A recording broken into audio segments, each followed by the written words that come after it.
So, as we all know, the My Hero Academia manga is continuing, yes, but it is also nearing its conclusion. Personally, I think that's a good thing. It always sucks to see something you really enjoy coming to an end, but nothing goes on forever, you know? That said, from the date of this recording, the cover of the latest My Hero Academia chapter has been trending because it's, well, very provocative. Like, the cover looks like something you'd see from a hentai or ecchi manga series, which I actually looked up ecchi manga covers, and I'd say this image looks a lot more like a hentai manga series because, like, at least the woman in ecchi actually get to wear clothes 9 times out of 10. But, you know, that's the problem with this cover. Not only does it look nothing like what the cover of an entry to a battle shonen should look like, but the character of choice is a literal 16-year-old girl. Oh my gosh, let's get into it. So I'm gonna address this first and foremost.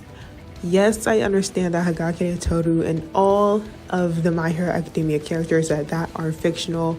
I want to be clear and transparent about it because for me personally, meaning I'm only speaking for myself here as it currently stands, I don't value fictional minors the same way I value real life people who are minors. I'm just going to keep it real. I'm not stupid. I know the difference between fiction and reality very well, and feel free to disagree with me. Of course, my perspective is never to try to insistently change anyone's mind.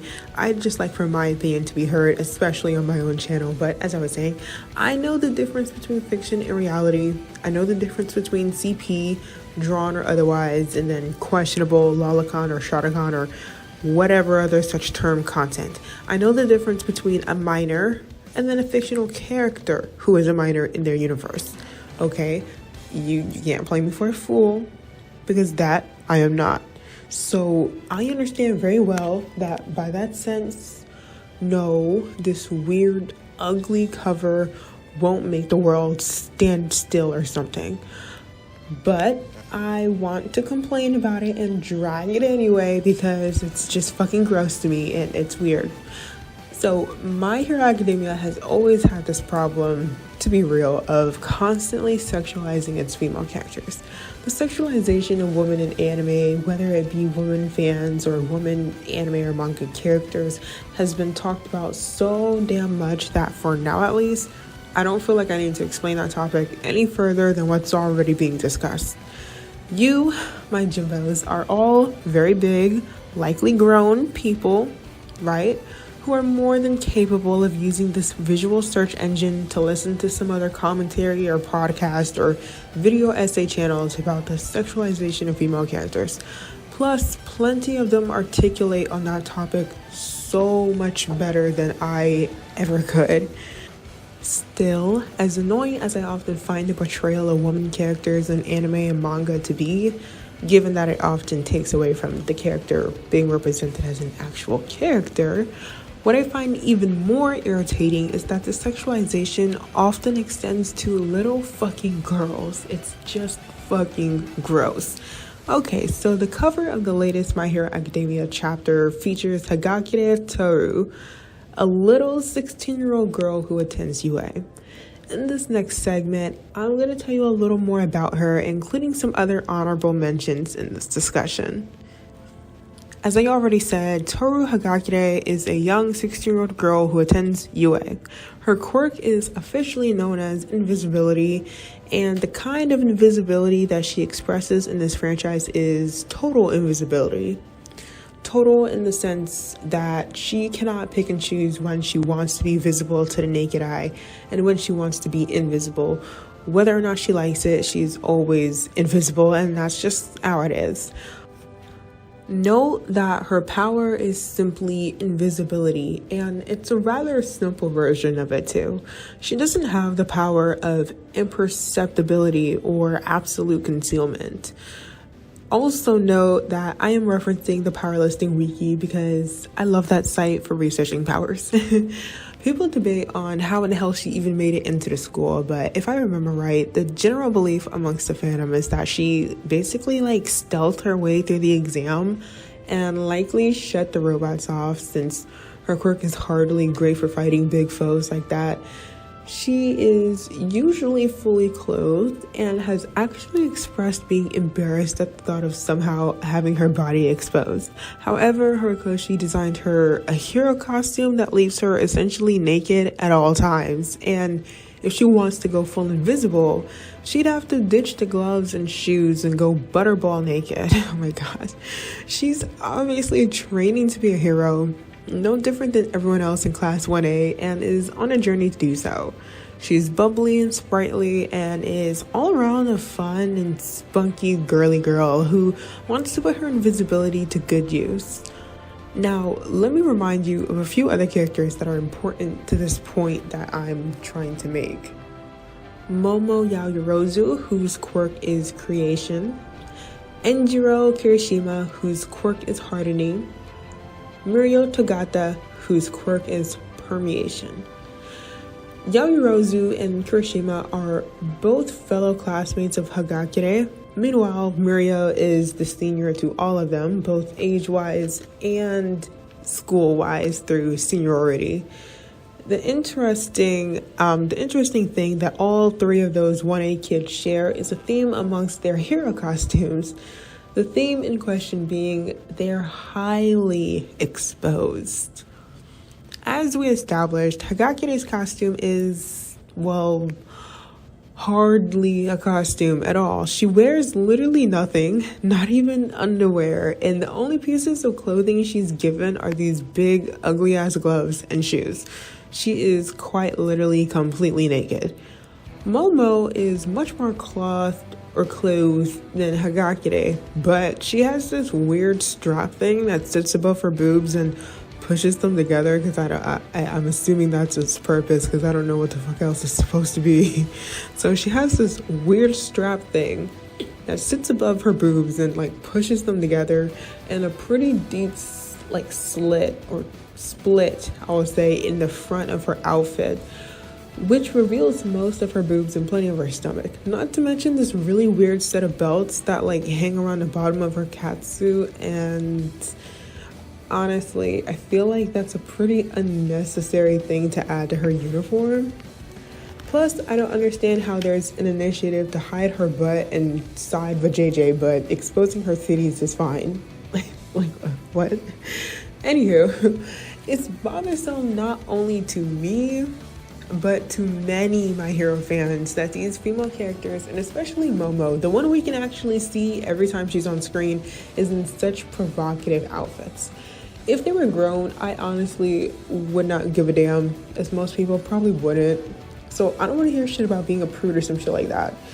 But I do think it's very weird to give these little girls such revealing costumes. And we can really dive into Hagakure since we actually got a full-blown illustration of her. People's excuse for their costumes is Hagakure is invisible, and Momo's quirk requires her to use calories to create whatever she needs, and supposedly she needs to expose as much skin as possible in order to exude said creations. Now, I'll play devil's advocate and say that Hagakure's excuse is somewhat plausible. Well, to me at least. She is invisible. She's almost never shown in a visible form, even to those of us watching the show or reading the manga. So, sure, why does she need a legitimate costume? That's a great counter, and I'll answer it simply: it's fair. I'll elaborate later. Momo indeed needs as much skin exposure as possible in order to release her creations. So, in knowing that, you might ask, well, what's wrong with it? How else is she supposed to use her quirk? To which I answer, in women and girls, fat is stored more so in places such as the thighs, hips, belly, and, well, ass. Frankly, a catsuit is adequate enough on Yaoyorozu, so I won't say I see any issue with the catsuit that she already wears. But there's just no need for her breasts to be exposed. There really ain't. It's very obviously done to put her titties on display, hence why a lot of redesigns of Momo often put her in a two-piece set, because truth be told, that's all she really needs. So long as her stomach and legs are exposed, she'll be able to use her quirk or whatever just fine. Putting her in something with a low rise like cut could also certainly help her out even further, but ultimately those are the only real places where she absolutely requires exposure. Plus, her costume is just plain old ugly. Like, it's fucking ugly. I don't care what anyone says, it's hideous. Like, why her mama let her out of the house like that? No, ma'am. See a stylist, because it's not cute, Buki. Anyway, I mentioned before that Kirishima's costume is pretty exposing as well. And it is. The boy's literally shirtless, and while I don't think his costume had to expose his chest either, let me tell you something that might trigger some audiences. I don't see a problem with it. Why? Well, I ain't got no shame about it. It's a male-female bias. I'm just going to keep it real. The male-female bias, as I'm going to call it, is being used in this case to refer specifically to the fact that even in today's time, society views men and women very differently, and to that extent, boys and girls. Whether or not you like it, modern America still thinks of men and boys as the leaders and women and girls as the support. Men and women are the heads and women and girls are the neck. Men and boys are the rugged sex and women and girls are the fairer sex. The bodies of male and female people are viewed and therefore treated differently. While there aren't actually that many biological differences between men and women, as far as I know at least, correct me if I'm wrong, the way society has groomed us compels us to think otherwise.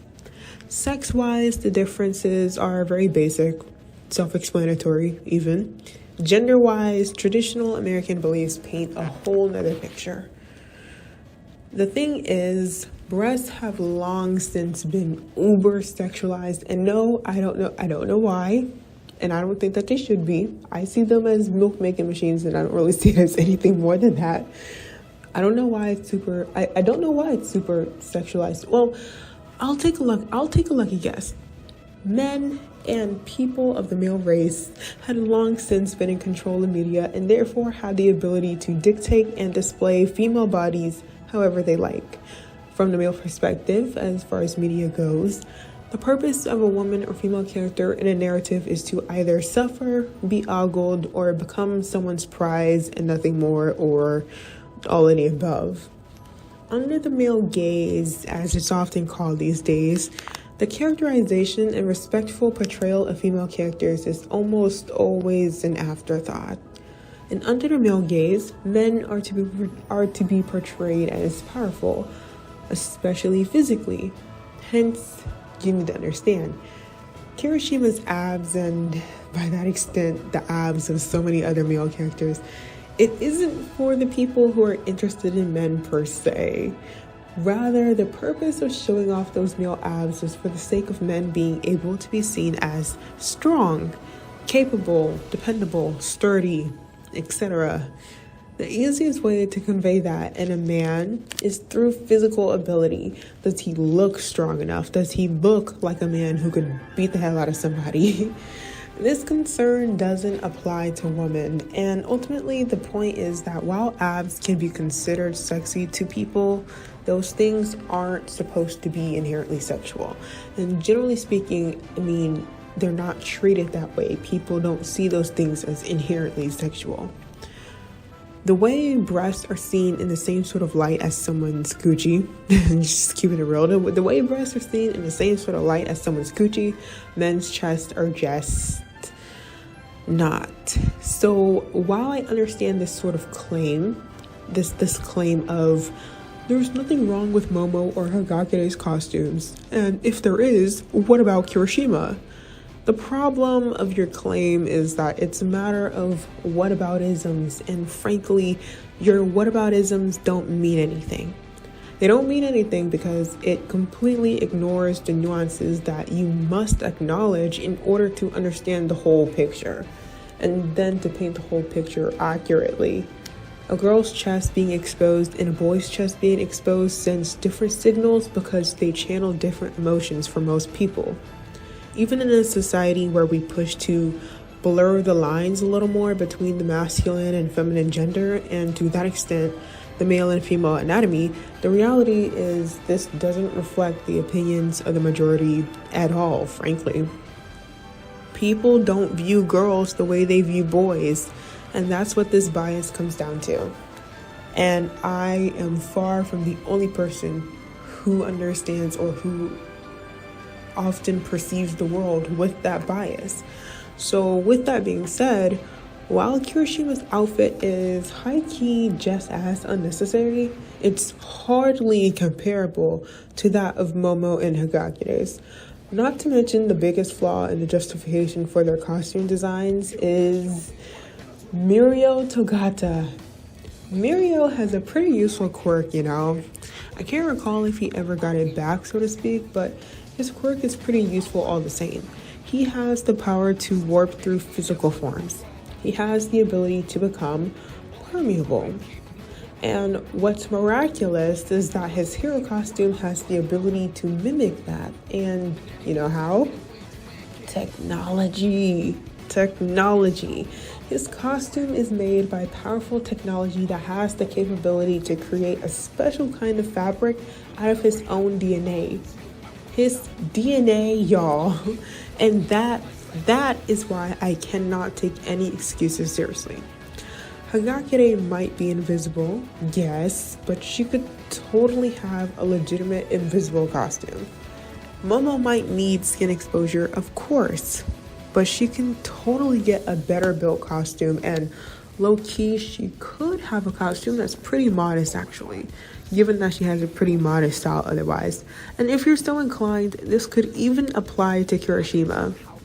The fact that Mirio can have a special made fabric that mimics a quirk like his, where the particles making up his body change in frequency, then I don't see why invisible DNA can't create a specific or a special invisible thread for an invisible suit.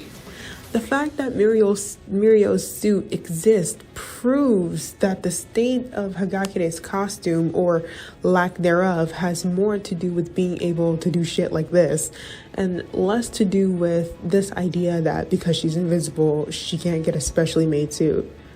That said, there's a popular counter that I notice people keep using, on Twitter at least, regarding whether or not using Hagakure's DNA is a feasible solution. Apparently, some people think this is somehow impossible for Hagakure, maybe possible for Momo or Kirishima, but not Toru because she's invisible and her DNA can't be seen. My thing is, where is this idea that you need to be able to see her DNA in order to work with it coming from? Like, y'all, she's not a ghost, y'all. Is this really something that needs to be explained? Like, she's not a ghost. She has a physical form. She has DNA. Just because her hair, for example, would obviously appear invisible to the naked eye, that doesn't mean no one in the entire My Hero universe could be naturally equipped or technologically equipped enough to prepare Hagakure a special super suit. There truly is no reason this girl couldn't have a skin-tight catsuit. There's really just no way, or really any outfit, to be honest. Plus, not all DNA can be seen with the naked eye anyway. In some cases, you would need technology to see DNA up close and personal regardless. So, like, the thing is, if someone like Mirio can have a suit that can also break itself down to moving, rearranging particles in order to imitate his quirk on command at that, there is no, and I mean no reason Hagakure's DNA can't accomplish the same thing. Face it, it's just an excuse to see little girls like Hagakure and Momo in revealing outfits, or in this case, damn near completely naked. The fact of the matter is, from what we can tell about the pre-established world building of My Hero, there are technologies capable of doing something like extracting quirk information from someone's DNA and embedding it into other objects like fabric for clothing. Also, we can infer from characters like this that there are all kinds of quirk in the My Hero universe, from debatably, inherently overpowered ones to questionable ones. The thing is, there most definitely are some people in this universe who are not only capable of seeing through invisible quirks, but there are some who are capable of perceiving anything on any plane of existence, in any form of which it comes. And I mean, there's gotta be at least one person in this universe who can do that. And honestly, I guarantee that there are plenty of people in this universe who can't do that. We just haven't been introduced to them. So, I mean, I know that there are characters who can do that, okay? So the thing is, I believe that in this universe, for every quirk or potential quirk that exists, there is another that can counter it. The way fire clashes with water, or lightning clashes with earth, or air or flight clashes with gravity, there is always some kind of quirk that can counter or neutralize another. That being said, yes, Hagakure is an invisible girl, but she's not a ghost with no corporeal body, and she's not immune to being seen by certain technology or by someone's powerful invisibility cancellation, invisibility awareness, or otherwise sensory-based, perception-based powers. Okay, she's invisible, but she's not like incapable of being seen. There are people who can see her, sense her, and pretty much everyone who's near her can physically touch her. So like, yeah, she's a real person, y'all, in this universe, of course, but she's a real person who obviously has DNA.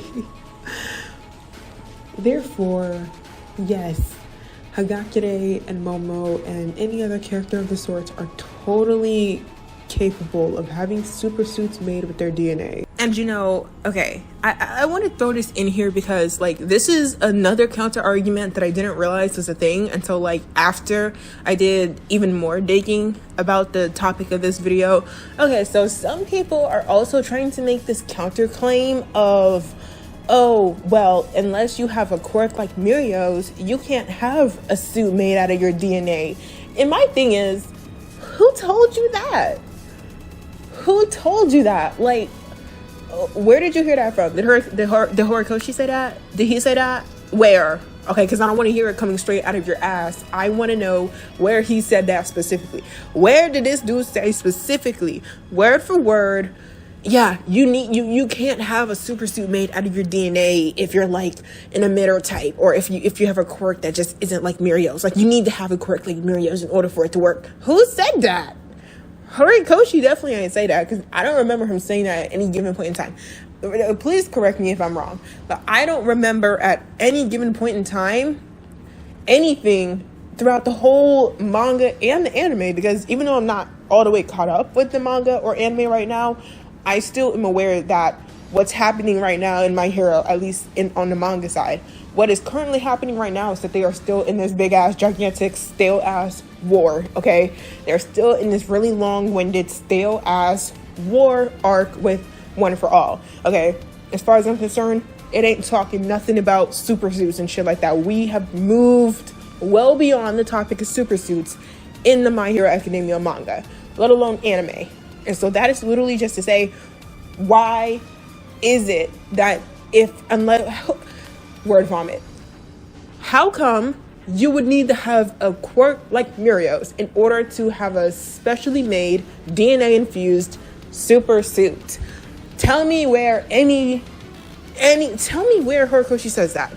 Tell me where any official My Hero Academia trivia says that. Tell me where it says anything like that, because last time I checked, there was nothing saying that the only reason Mirio was able to get a specially made DNA infused super suit was because of his quirk. There is nothing that says that. So this counter argument, this claim that you need to have a quirk like his in order to have a DNA made super suit, it's just a completely false one. It is a complete false claim, a fallacy. It is a complete false claim, because there is no evidence that supports that idea.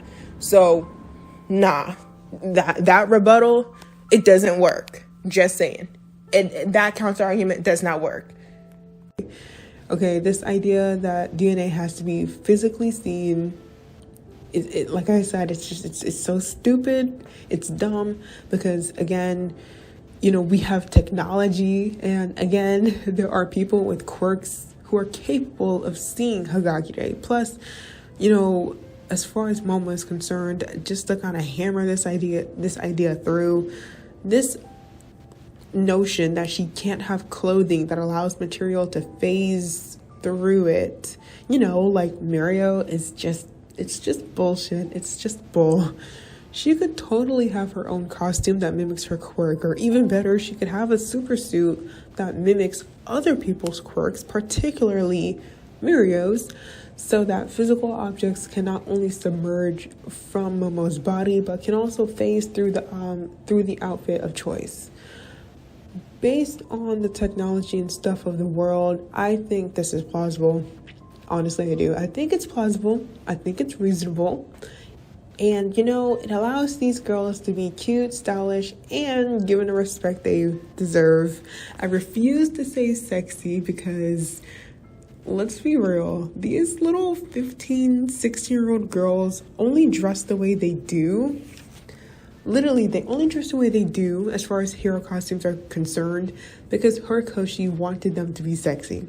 And I know this is a shonen, which I think is aimed primarily at 12 to 18-year-old boys, but the point of shonen is that your superheroes are supposed to be cool, or at least that's what I think. And I just think it's interesting that making these little girls sexy is a priority or a concern or a thing at all. It's really annoying that woman badasses or superheroes must always be sexy and can never just be cool. Why do they need sex appeal, especially when they're minors? Fictional minors, yes, but canonically children in their universe all the same. I guess they're supposed to be sexy to the other 14 to 16 or 17-year-olds watching, but it's pretty self-explanatory, even to Horikoshi, I think, that people older than the preferred demographic will watch the show or read the manga because, who else is constantly making enough money to fund that shit? And surely he realizes that most of us don't actually want to see things like quote-unquote sexy little girls.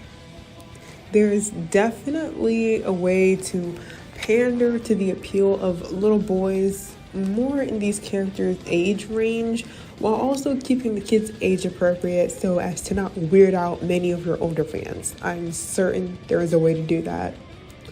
Just saying. In any case, this is just to say that this cover is just uncalled for. I haven't read this chapter yet myself, but from what I've heard, this girl literally ain't got nothing to do with the chapter. In fact, I've heard she hasn't been relevant to the story for months, actually. So, literally, why is she on a cover? And why is her depiction so provocative? Anywho, I guess I'll end this rant here. Subscribe, comment, share, all of the above. And all of you have a wonderful, wonderful, wonderful night.